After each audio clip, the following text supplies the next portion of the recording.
नमस्कार। चीन और भारत के रिश्तों को लेकर चर्चा हो रही है। कुछ लोग मानते हैं कि चीन रिश्ते सुधारना चाहता है तो भारत भी सकारात्मक रवैया अपनाना चाहिए। लेकिन एक बड़ा वर्ग चीन पर शक करता है। इसी बीच भारत के chief defence staff general Anil Anil Chauhan का बड़ा बयान सामने आया है। उन्होंने कहा है चीन के साथ सीमा विवाद भारत की सबसे गंभीर और लंबी चलने वाली चुनौती है। गोरखपुर के कार्यक्रम के दौरान जनरल चौहान ने कहा कि भारत आज जिन चुनौतियों का सामना कर रहा है उन्हें भविष्य में भी झेलना पड़ेगा।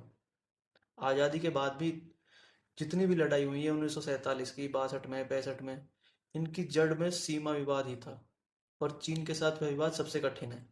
उन्होंने यह भी कहा कि यह समस्या पल भर में खत्म नहीं होगी, यह लंबे समय तक अलग अलग रूपों में सामने आती रहेगी। यह बयान उस समय आया जब हाल ही में प्रधानमंत्री मोदी चीन के तंजियान शहर में हुए सीएमओ शिखर सम्मेलन में शामिल हुए। इसलिए इस बयान के राजनीतिक मायने भी निकाले जा रहे हैं।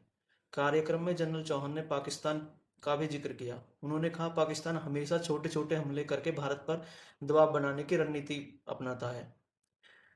उनकी यही सोच है, यही रणनीति है।